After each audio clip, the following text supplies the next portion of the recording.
আসসালামু আলাইকুম প্রিয় দর্শক, আমরা সরাসরি চলে যাব ভিডিও স্ক্রিনে। আজকের ভিডিওটা অত্যন্ত গুরুত্বপূর্ণ হতে যাচ্ছে। আপনারা আমাদের সঙ্গেই থাকুন, কারণ ডক্টর ইউনূস স্যারের সরকারকে উৎখাত করার জন্য দেশে বিদেশে নানানমুখী ষড়যন্ত্র হচ্ছে। আর এই ষড়যন্ত্রের হিসাবে এলডিপির এক শীর্ষ নেতা ডক্টর ইউনূস স্যারের একটি গোপন ভিডিও ধারণ করতে গিয়ে ধরা খেয়েছেন। চলুন দেখে আসি। ডক্টর ইউনূস সাহেবের এই সরকারকে হটানোর জন্য, তাকে বিপদে ফেলার জন্য নানান ধরনের গভীর ষড়যন্ত্র হচ্ছে।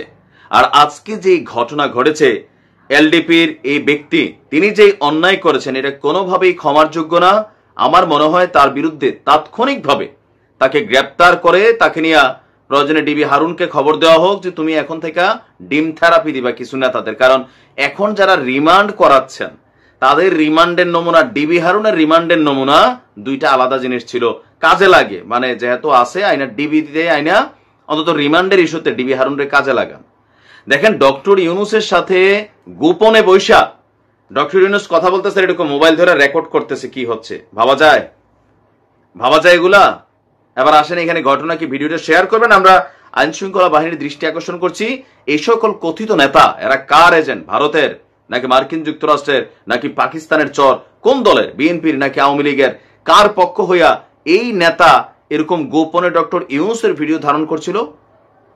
ঘটনা হচ্ছে লিবারেল ডেমোক্রেটিক পার্টি, কথিত এলডিপি, এগুলার সারা বাংলাদেশে 500 কর্মী নাই। এটার যে প্রেসিডিয়াম সদস্য ডক্টর নেয়ামুল বশির শিক্ষিত হয়েছে কিন্তু অশিক্ষিত, মূর্খ, বর্বর, এটাই তার প্রমাণ। ডক্টর আছে নামের আগে। আচ্ছা, ডক্টর নেয়ামুল বশিরকে সাময়িক বহিষ্কার করা হয়েছে। ঘটনা কি? প্রধান উপদেষ্টার সাথে, আপনারা জানেন যে ডক্টর ইউনূস সাহেব বাংলাদেশের বিভিন্ন রাজনৈতিক দলগুলোর সাথে আপনার একটা মত বিনিময় সভা চালাচ্ছেন, বা নির্বাচনী রোডম্যাপ বা কিভাবে কি করবেন সংস্কার ইস্যুতে তিনি মানে দফায় দফায় বৈঠক করছেন। সেই বৈঠকে এলডিপির সাথে তার একটা বৈঠক ছিল। আর সেই আমরা এলডিপির দপ্তর সম্পাদক অধ্যক্ষ মোহাম্মদ মাহবুবুর রহমান স্বাক্ষরিত সংবাদ বিজ্ঞপ্তিতে বলা হয়েছে 31শে আগস্ট বিকাল 5টা অন্তর্বর্তীকালীন সরকারের প্রধান উপদেষ্টার আমন্ত্রণে রাষ্ট্রীয় অতিথি ভবন যমুনায় এলডিপির প্রেসিডেন্ট কর্নেল অবসরপ্রাপ্ত অলি আহমদ বীর বিক্রমের নেতৃত্বে 5 সদস্যের একটি প্রতিনিধি দল আলোচনায় অংশগ্রহণ করে। আলোচনা চলাকালীন বিনা অনুমতিতে গোপনে দলের মহাসচিব ডক্টর রেদওয়ান আহমেদের বক্তব্য দলের প্রেসিডিয়াম সদস্য ডক্টর নিয়ামুল বশির গোপনে ভিডিওতে রেকর্ড করেন যে ডক্টর ইউনূস এবং তিনি যখন কথা বলছিলেন, মানে তার দলের যিনি প্রধান আছেন। এখন এইটা যেমনি যেমনি হোক টের পেয়ে গেছে। টের পাওয়ার পরে এটা নিয়ে তারা ইনভেস্টিগেশন করছে, তার ফোনের মধ্যে এই রেকর্ডিংটা পাওয়া গেছে। তাৎক্ষণিকভাবে তাকে দল থেকে বহিষ্কার করা হয়েছে। এছাড়া তাকে কেন বহিষ্কার করা যাবে না এই মর্মে একটা কারণ দর্শানোর নোটিশ দেওয়া হয়েছে। নোটিশ ফুটিশের সময় নাই। এখন যখন ডক্টর ইউনূস বৈঠক করেন, বৈঠকের পরে ওনাদের যারা প্রেস উইং মিডিয়ার যারা কি বলা হয় যে সচিবরা আছেন বা যারা উপদেষ্টারা আছেন, তারা কিন্তু এটা মানে সামনে এসে বলেন বা গণমাধ্যমের সামনে প্রকাশ করেন।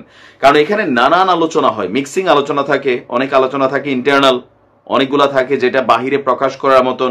তো এই যে মিটিং এর মধ্যে বৈশা ডক্টর ইউনূসের সাথে এলডিপির কি কথা হচ্ছে এটা তিনি রেকর্ড করলেন, তার উদ্দেশ্য কি হইতে পারে? তা আমি বলি আর কি যে ডিবি হারুনের প্রয়োজন এখনো বাংলাদেশে আছে রিমান্ড থেরাপির জন্য। ডিবি হারুনের শাস্তি হচ্ছে এটা যে তুমি সবার থেকে রিমান্ডে তথ্য বের করে দিবা। ভাই পারে, উনি জানে কেমনে কি করা লাগে। কারণ এই যে বহুত বড় বড় চোররা ধরা পড়তেছে, রিমান্ডে যাচ্ছে, কেউ চিকেন খাচ্ছে, কেউ বিরিয়ানি খাচ্ছে, মানে এটা আমার কাছে হাস্যকর মনে হয়। কেউ কাঁদতেছে, কেউ হাসতেছে, কেউ গ্রেপ্তার হওয়ার পর হাইসা হাইসা আপনার রিমান্ডে যাচ্ছে। 4 দফা 5 দফা এক একটা শরীর আরো মোটা তাজা হচ্ছে। এলডিপির এই নেতারে অবিলম্বে তাকে গ্রেপ্তার করা হোক, এটা দাবি রাখছি আমরা। ভালো থাকুন, আসসালামু আলাইকুম। ডক্টর ইউনূস স্যারের ভিডিও গোপনে ধারণ করছিলেন। তো আমাদের চ্যানেলটি যদি আপনাদের ভালো লাগে, please like, comment and subscribe করে আমাদের পাশে থাকেন। ভালো থাকবেন। আল্লাহ হাফেজ।